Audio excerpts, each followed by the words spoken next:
guru yang baik harus memiliki kemampuan dalam mewujudkan budaya positif di sekolah. Budaya positif tersebut dapat dijalankan dengan menerapkan konsep-konsep inti seperti berikut. Nah, jadi hari ini kita akan bahas 6 topik, yaitu disiplin positif, motivasi perilaku manusia, posisi kontrol restitusi, keyakinan sekolah ataupun kelas, kebutuhan dasar manusia, dan segitiga restitusi. Sebelumnya saya mau tanya kepada Miss Mem, ada yang tahu atau pemahaman kita tentang disiplin positif? Ada? Disiplin. Biasa kita kan sering apalagi guru kan mengenai disiplin positif, ya? Ada. Oke, next Mem, boleh selanjutnya disiplin positif. Iya, disiplin positif itu merupakan cara penerapan disiplin yang mengajarkan anak bertanggung jawab. Jadi sebenarnya disiplin positif itu bagaimana anak bertanggung jawab atas dirinya sendiri, menumbuhkan kesadaran diri. Jadi ketika dia melakukan sesuatu itu bukan karena orang lain, tetapi karena dirinya sendiri, dia bertanggung jawab. Itu dia artinya sebenarnya disiplin positif. Selama ini kan kita menuntut anak datang ya tepat waktu itu dari gurunya. Tapi sebenarnya arti disiplin positif itu ya anak itu sendiri, bagaimana bertanggung jawab dengan dirinya, kesadaran dirinya. Nah, disiplin positif itu lebih ke arah disiplin diri, mengontrol dirinya. Bagaimana dia bisa mengontrol dirinya, membuat murid memahami dan menyadari berdasarkan motivasi internal, berarti motivasi dalam dirinya sendiri, bukan orang lain. Tidak ada efek dari orang lain, tapi dari dirinya. Nah, jadi disiplin diri itu kalau di kurikulum Merdeka termasuk dalam profil belajar Pancasila. Kita semua sudah tahu ya, 6 dimensi profil belajar Pancasila. Ada yang beriman dan bertakwa, mandiri, berkebinekaan global, gotong royong, kreatif, dan bernalar kritis. Jadi di dalam ini semua akan tercantum disiplin positifnya di dalam ke-6 karakter dalam profil belajar Pancasila. Nah, sekarang kita akan masuk ke dalam motivasi perilaku manusia. Motivasi itu apa ya? Dukungan, iya. Dorongan, iya. Benar. Motivasi itu adalah dukungan atau dorongan. Jadi manusia itu motivasi itu sebenarnya ada dua, dari eksternal dan juga ada internal. Dari eksternal dari orang lain dan internal dari dalam dirinya sendiri. Motivasi dirinya. Nah, ini 3 motivasi perilaku manusia. Jadi motivasi manusia itu ada 3 perilakunya. Pertama, dia untuk menghindari hukuman atau ketidaknyamanan. Jadi dia melakukan sesuatu karena apa? Karena dia tidak mau dihukum, atau karena dia tidak mau tidak nyaman dengan keadaannya. Dan yang kedua, untuk mendapatkan imbalan atau penghargaan. Karena kan kalau kita kan mengerjakan tugas sebenarnya kenapa? Kan mau juga guru kadang-kadang siapa yang pertama nanti dapat bintang, misalnya dapat stiker dunia. Nah, dia melakukan itu karena apa? Karena ini mendapat imbalan atau penghargaan dari gurunya. Nah, yang ketiga, motivasinya apa? Untuk menjadi orang yang mereka inginkan dan menghargai diri sendiri dengan nilai-nilai yang mereka percaya. Jadi untuk menghargai dirinya sendiri. Tadi motivasi ada berapa? 2 ya, eksternal dan internal. Jadi kalau yang ini menurut Miss Mem dasar kalau menghindari hukuman dan ketidaknyamanan masuk mana ini? Eksternal. Iya, eksternal. Nah, kalau yang mendapatkan imbalan? Eksternal. Iya, dari orang lain ya, karena ada orang lain. Kalau untuk menjadi mereka inginkan menghargai diri sendiri pasti dari internal. Jadi itulah 3 motivasi perilaku manusia. Nah, sekarang kita masuk keyakinan sekolah ataupun kelas. Sebelumnya keyakinan sekolah atau kelas itu apa? Percaya, iya percaya ya, keyakinan. Kita percaya. Dulu kalau kita masuk pertama kali ke sekolah yang ditampilkan apa? Peraturan ya, semua peraturan dari A, B, C, D 1 sampai 12, 1 sampai 20 semua dicantumkan. Tapi hari ini kita akan memahami tentang keyakinan. Jadi guru berperan dalam mewujudkan terbentuknya keyakinan sekolah atau kelas dengan kesepakatan. Jadi keyakinan itu bisa terbentuk karena kesepakatan antara guru dan murid. Tapi kalau peraturan yang buat siapa? Sekolah. Satu pihak ya, sekolah tidak boleh datang terlambat, harus memakai seragam ini. Itu sekolah. Muridnya hanya menerima. Tapi kalau yang namanya keyakinan harus dua belah pihak setuju. Kalau dua belah pihak tidak setuju itu tidak boleh. Itulah namanya keyakinan. Jadi keyakinan sekolah merupakan pernyataan universal yang mudah diingat, dipahami, dan diterapkan dalam lingkungan sekolah. Keyakinan sekolah atau kelas menggunakan kalimat yang positif, menghindari kalimat yang negatif. Itulah yang dimaksud dengan keyakinan sekolah. Oke, nah ini adalah prosedur pembentukan keyakinan kelas. Jadi ini adalah tahapan-tahapan yang kurang jelas ini, mem. Saya bacakan aja. Yang pertama, mempersilakan murid di sekolah untuk bercurah pendapat tentang peraturan yang perlu disepakati. Jadi ketika kita membentuk keyakinan kelas, pertama kita tanya mereka dulu, mereka maunya kelasnya bagaimana. Jadi jangan kita tentukan kelasnya pokoknya harus bersih, meja harus di sini, anak harus di sini, nggak bisa. Kita tanya mereka nyamannya kelasnya bagaimana. Selanjutnya, mencatat semua masukan para murid. Jadi tahapnya kita kasih aja dulu kertas satu-satu. Mereka boleh bercurah pendapat, menyampaikan mereka sukanya kelasnya suasananya bagaimana. Setelah itu kita minta mereka tempelkan ke papan tulis atau kita buat karton, tempelkan satu-satu. Setelah itu kita lah sebagai guru di sini menyusun keyakinan kelas. Tapi kalau anak-anak biasanya kan membuat keyakinan kelas, tidak boleh berkata kasar, tidak boleh datang terlambat, tidak boleh membuang sampah sembarangan. Tadi kalau keyakinan kelas tidak boleh menggunakan kata negatif. Negatif itu ada kata tidak, jangan, dilarang, itu nggak boleh. Kalau keyakinan kelas harus positif. Ya, jadi kita sebagai guru apa yang dibuatkan misalnya jangan datang terlambat, kita ganti menggunakan kata positif. Iya, yang maknanya sama, datang tepat waktu, tidak mengerjakan PR di sekolah, berarti mengerjakan PR di rumah. Begitu. Jadi tidak boleh menggunakan kalimat yang negatif. Nah, selanjutnya kita ajak murid menemukan nilai kebajikan atau keyakinan yang terus. Jadi maksudnya contohnya tadi kita pakai helm, kan ada ya peraturan harus menggunakan helm.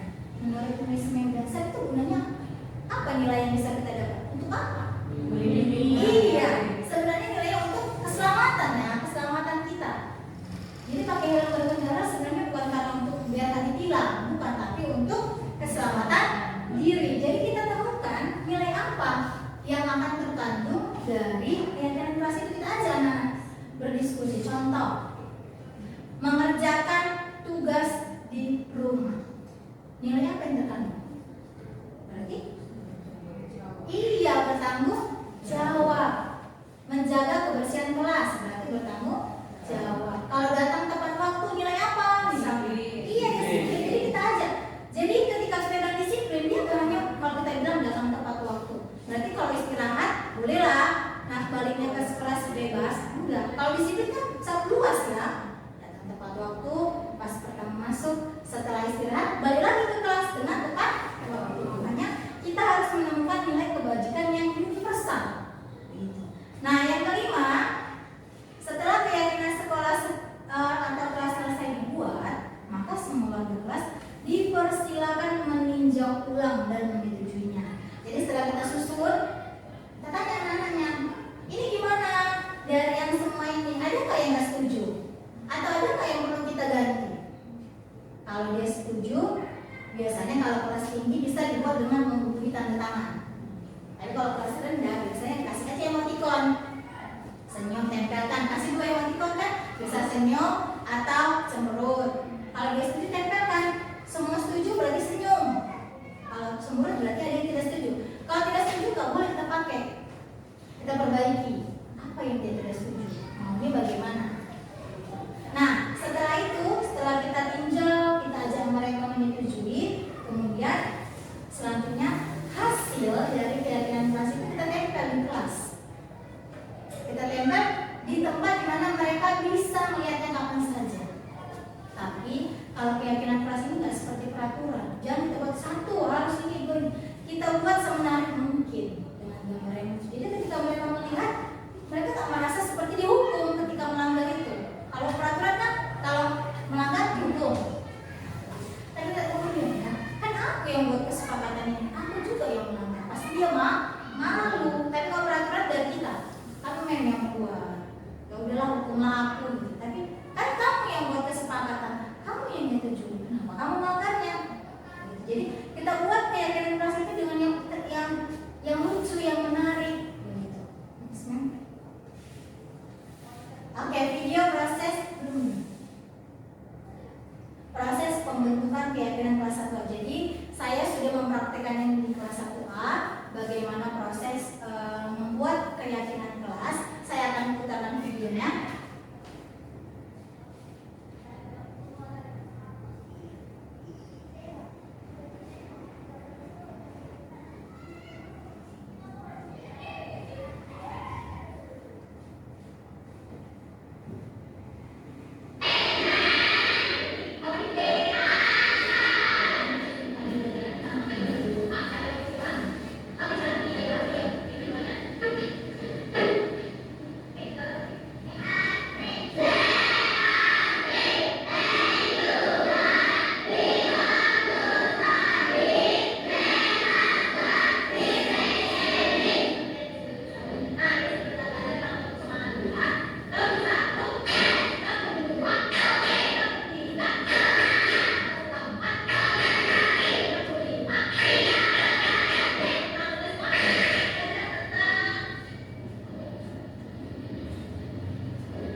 minum, ada lagi uang, ya. Ada lagi pakaiannya. Biasanya kebutuhan dasar manusia itu apa? Perhatian, ya kan? Perhatian, kasih sayang, bertahan hidup. Nah, kita bisa lihat.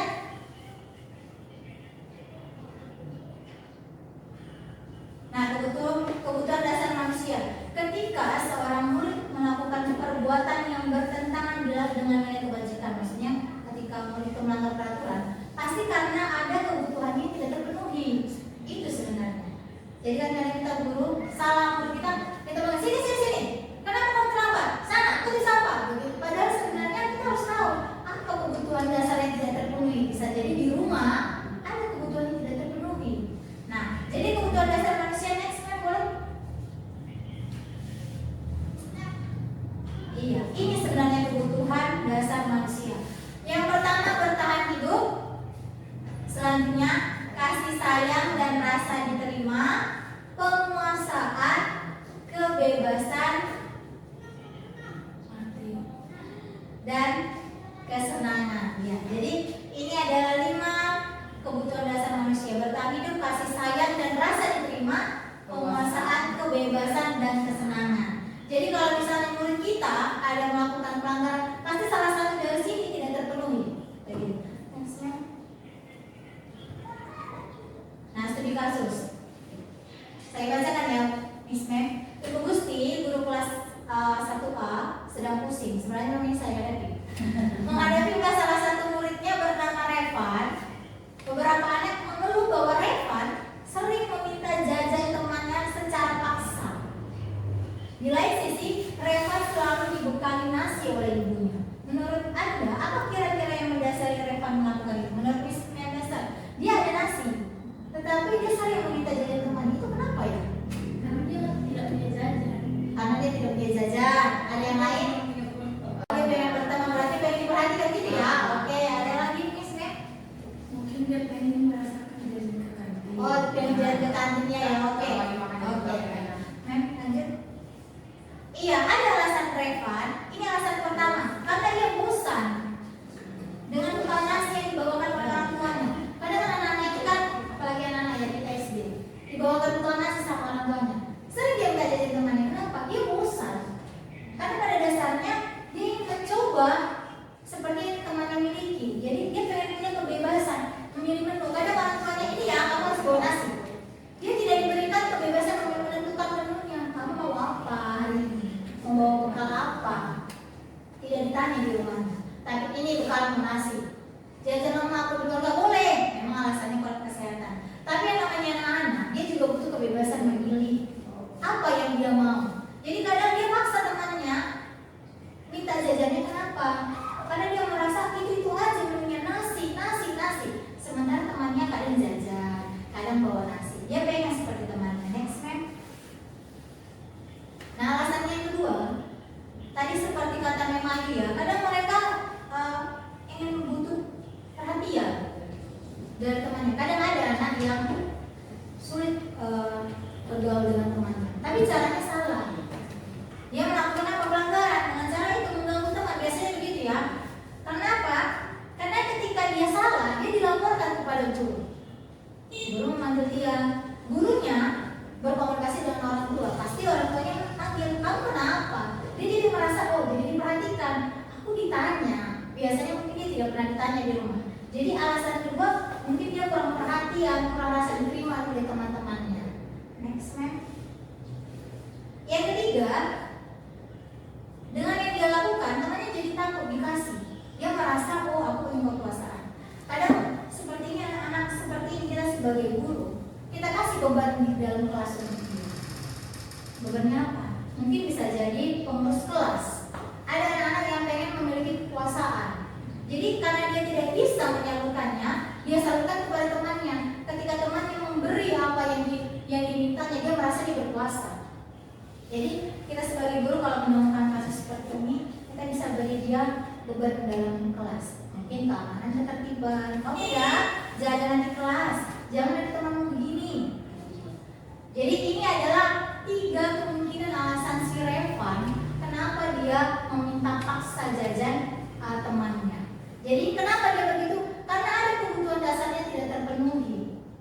dia melakukan itu. Inilah gunanya kita. Bagaimana kita mengetahui ini?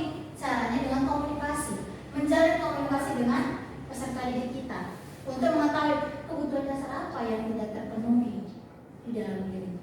Selanjutnya, nah, karena dari kita mengetahui apa itu kebutuhan dasar berhubungan dengan ini, posisi kontrol kita, mungkin di situ ada restitusi itu. Kalau kata-kata baru, saya juga sebenarnya baru tahu ini ketika menjalani pendidikan guru penggerak. Tapi sebelum ke restitusinya lagi harus kontrol. Kontrol itu artinya apa ya?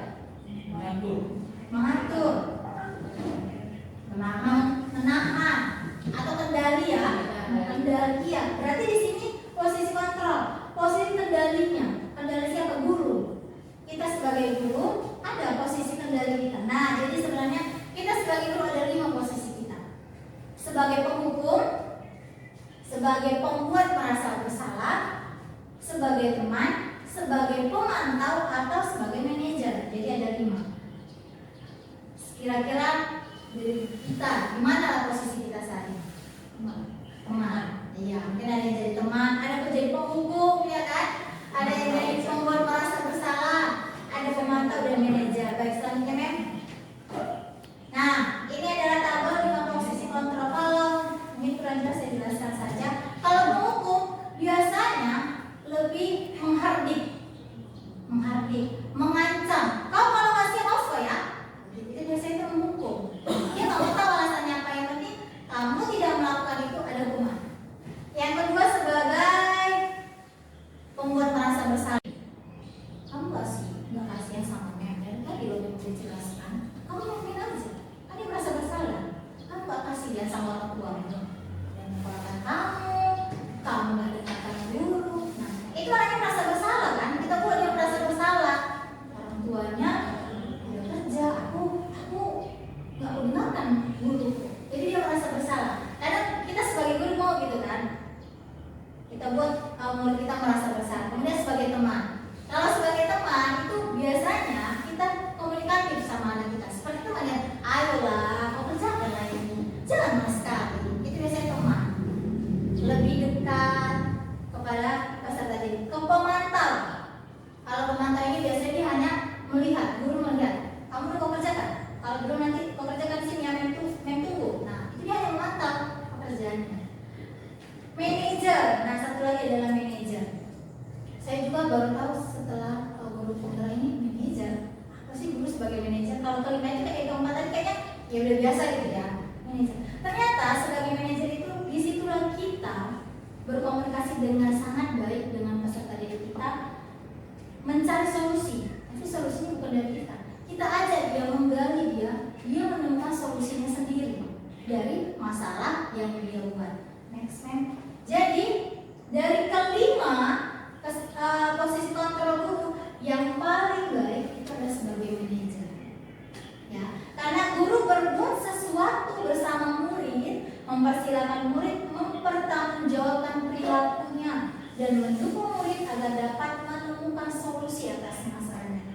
Selain itu, posisi manajer mengacu pada restitusi yang dapat menjadikan murid sebagai manajer bagi dirinya sendiri. Jadi sebenarnya murid itu yang manajer dirinya sendiri, memanage ya, mengatur dirinya. Dia yang membuat salah, dia yang menentukan apa yang harus kulakukan, menemukan solusi. Nah, karena tadi sudah posisi kontrol guru, ketika ada masalah, ini adalah segitiga restitusi. Nah, saya juga baru tahu ini sebenarnya segitiga restitusi ini.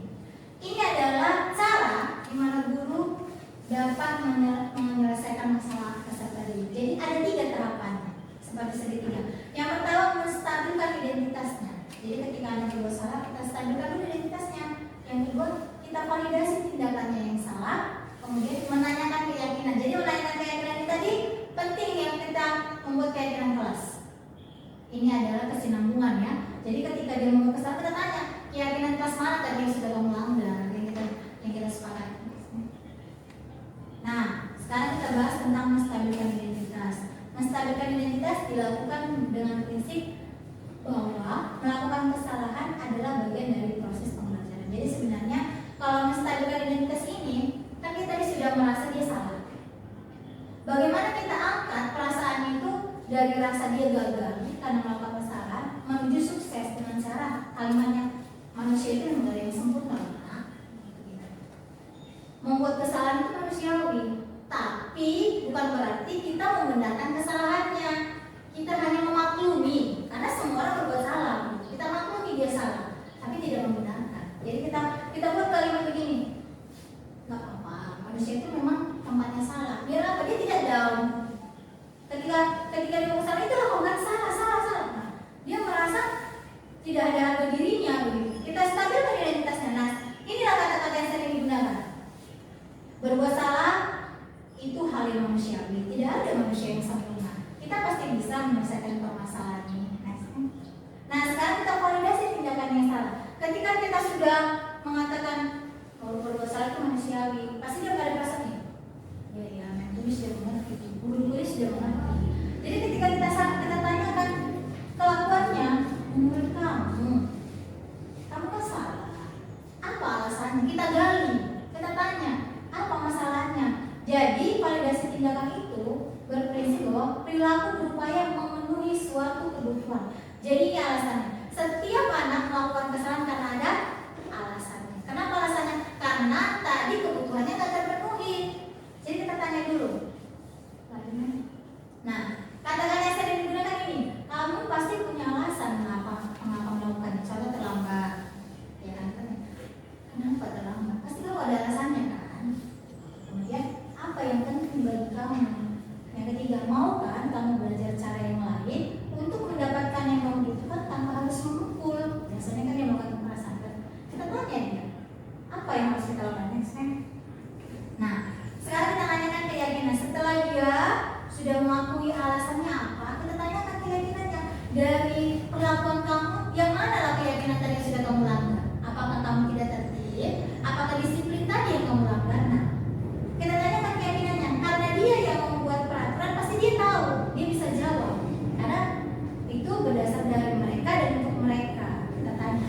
Jadi kamu tadi datangnya lewat jam 7.15. Itu keyakinan mana tadi yang kamu langgar? Pasti dia tahu jawabnya. Yang tidak disiplin. Nah, ini dia kata-kata yang bisa kita gunakan ketika kita menanyakan apa nilai yang kita percaya di sekolah kita. Nilai apa yang telah kita sepakati tadi? Kamu ini seperti apa? Tertib kan? Nah, sekarang kamu melakukan apa? Nah, setelah itu kita tanya sama dia. Jadi pasti dia jawab, iya, yang tertib. Nah, sekarang menurut kamu yang kamu lakukan itu sesuai nggak dengan kita sepakati? Tidak. Terus bagaimana solusi dari kamu? Jangan kita yang memberikan solusi. Karena dia yang menyepakati pasti dia ada solusinya. Iya, saya tidak akan terlambat lagi. Saya akan contoh misalnya bangunnya lebih cepat. Nah, segitiga restitusi ini memang sebuah kasus. Saya ada satu contoh.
Jadi itu tadi adalah contoh dari penerapan segitiga restitusi di kelas.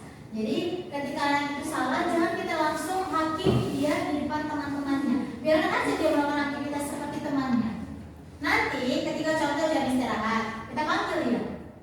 Ketika kita panggil, kita tanya, kamu tahu kenapa mem atau miss panggil? Pasti dia tahu akan kesalahannya. Dia tahu mem, karena tadi saya datanya terlambat. Dia tahu mem, karena tadi nggak siap PR-nya. Nah, jangan kita hakimi di depan teman-temannya. Jadi kita panggil dia secara sendiri, kemudian kita tanyakan apa permasalahannya. Kemudian kita minta solusi dari anak tadi tersebut. Selanjutnya kan?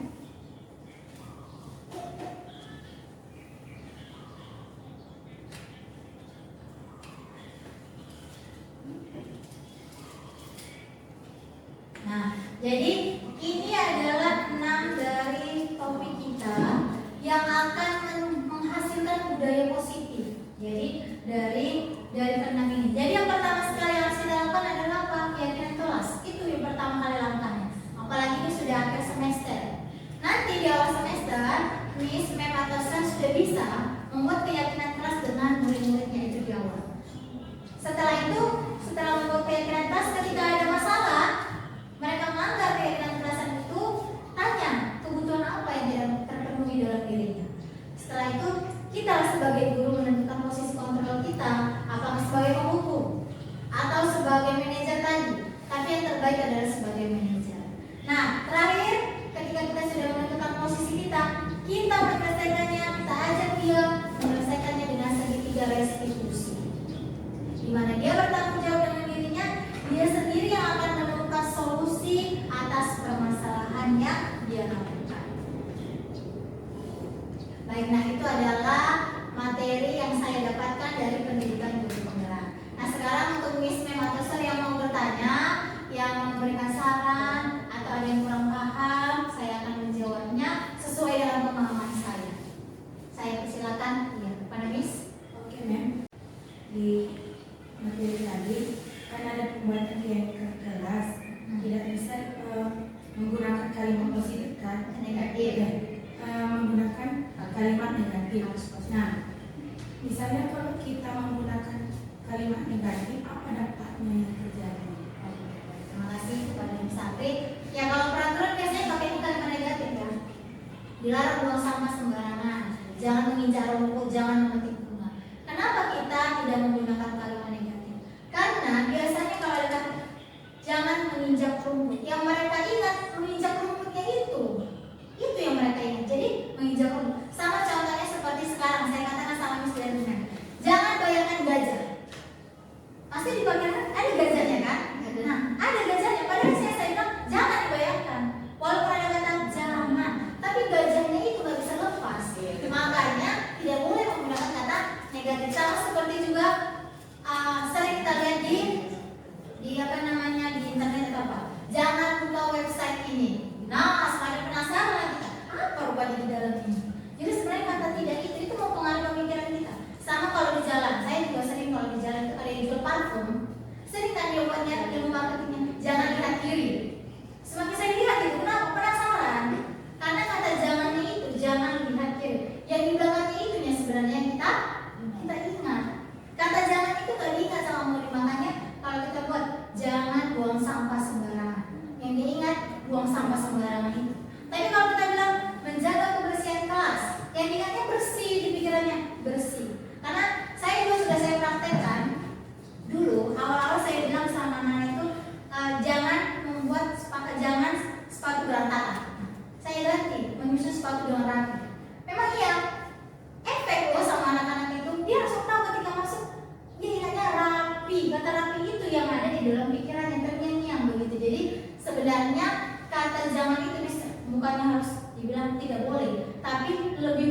dari yayasan kepada orang tua.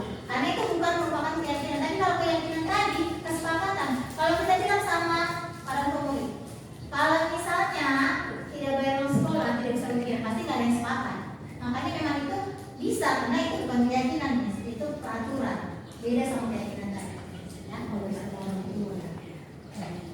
Ada lagi, Miss, Mem? Oke, Miss. Nah, tadi kan salah satu fungsi kalau guru adalah sebagai teman. Iya, teman. Kira-kira kalau guru sebagai teman, kelemahan itu seperti apa ya? Iya, biasanya kalau sebagai teman banyak ya, apalagi zaman sekarang. Murid itu sama gurunya udah seperti temannya gitu.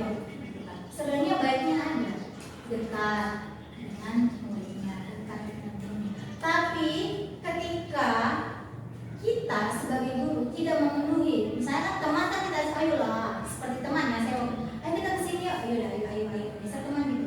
Tapi ketika murid menjadi kita seperti teman, tapi kita tidak mau melakukan apa yang dilakukan, dia kecewa. Kenapa? Dia merasa sudah ada kedekatan. Ketika dia tidak terpenuhi, kita mau dia merasa di situ kayak gitu sama aku. Padahal sebagai teman kan satu, yang kedua biasanya harga diri guru sering menurun. Iya, harga diri guru. Kenapa? Karena dia merasa sama seenaknya. Tidak ada lagi yang namanya segan gitu. Saya suka-sukanya. Misalnya kita kesini ayo. Tapi kalau kita sebagai manajer, kita sebagai teman, di situ kita juga sebagai gurunya, dia menghargai kita, tapi kita tidak meninggi. Jadi sebenarnya positif negatifnya ada. Positifnya kita bisa komunikatif dengan murid ini, bisa langsung mengetahui apa isi hatinya. Tapi negatifnya itu biasanya ada dari gurunya jadi lebih rendah. Ada lagi atau ada misalnya yang meminta ruangan ini? Sudah? Ada lagi? Sudah ya. Baik, terima kasih banyak kepada Miss Mem dan Sir. Itu tadi adalah materi yang saya pahami dari pendidikan guru penggerak selama kurang lebih 1 bulan di 1 minggu. Jadi ini adalah budaya positif bagaimana nanti mudah-mudahan kita sebagai guru di SD Bukit ini bisa menerapkan budaya positif ini di sekolah kita dengan materi-materi yang sudah kita pahami tadi. Saya ucapkan terima kasih. Sekian dan terima kasih. How are you today? Sebelum kita mulai pelajaran, kita mau berdoa. Siapa yang mau pimpin doa? Oke, si Arumi, ayo Arumi yuk pimpin doanya. Oke, silakan Arumi.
Boleh lebih satu, boleh dua, yang penting kamu tuliskan.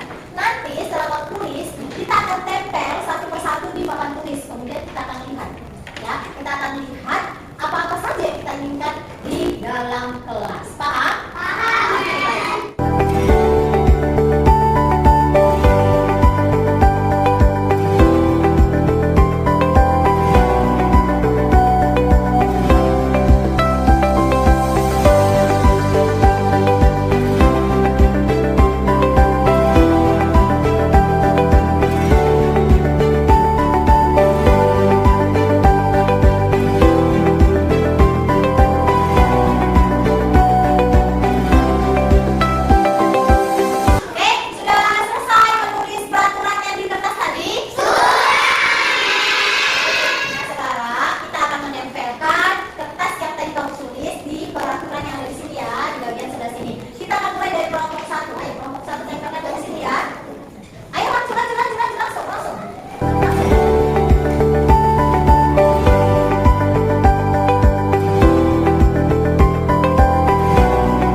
Nggak boleh dengan yang tidaknya.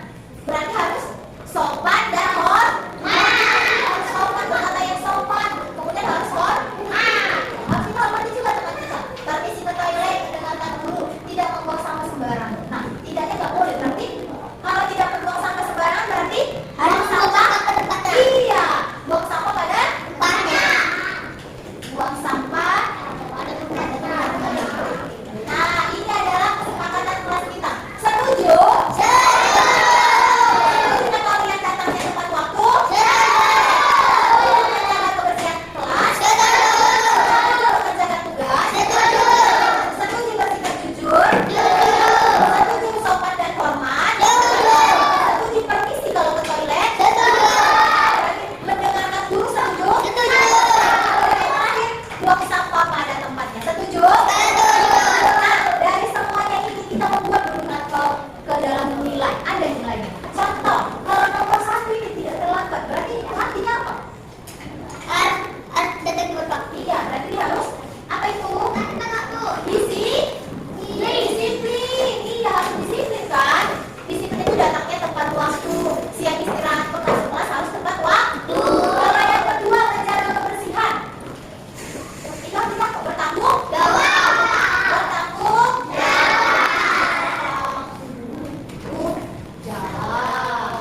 Nah, kemudian kalau yang ketiga mengerjakan tugas itu apa? Santai, bertanggung jawab. Iya, kalau kita mengerjakan tugas berarti bertanggung jawab juga. Kalau tidak menyantai, iya, itu bersikap jujur. Jujurnya bagaimana, Nek? Aku tidak menyontek sama teman, tidak menyontek dari buku, dan berkata yang sebenarnya. Yang kelima, tidak berkata kasar. Berarti harus sopan sama hormat. Iya, dan hormat. Iya, sopan dan hormat. Sama dia. Kemudian permisi ke toilet.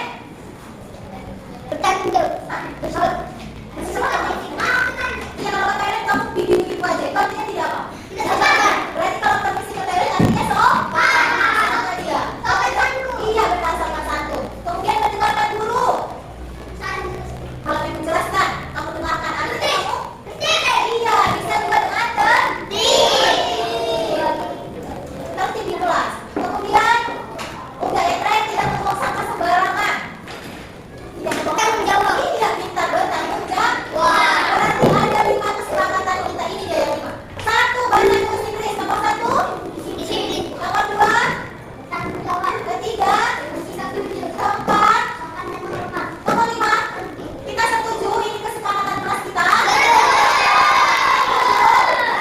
Oke, sekarang setiap kelompok sudah memiliki 1 kertas yang berisi keyakinan kelas. Sudah? Nah, sekarang setiap kelompok 1 orang perwakilan menempelkan di keyakinan kelas 1. Ayo. Ayo sekarang silakan.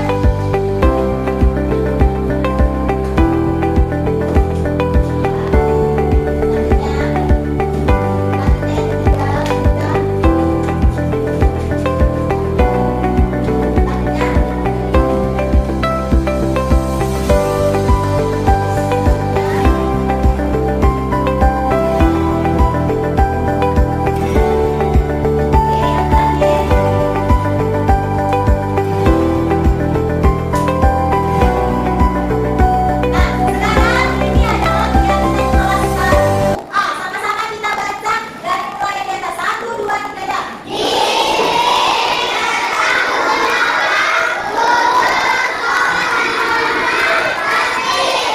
Ini adalah kesepakatan atau keyakinan kelas 1A. Baik, itu adalah keyakinan kelas 1A. Ini adalah keyakinan kelas 1A. Nah, sekarang apakah semuanya sepakat? Kalau sepakat angkat jempolnya. Sepakat?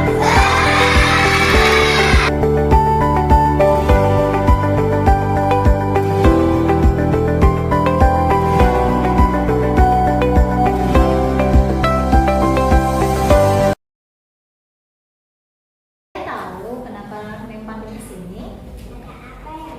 Begini Rea, tadi Mem dapat laporan bahwa Rea membuang sampah sembarangan. Apakah itu benar?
tapi pasti dia punya alasan kan? Kenapa? Kemarin saya berlatih saya untuk mengikuti lomba menari burung.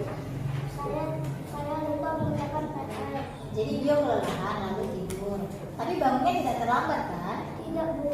Baik, berarti dia sudah melakukan kebaikan dengan datang ke sekolah dengan tidak terlambat. Tapi dia tahu kesepakatan kelas apa yang sudah dilanggar? Iya, Bu.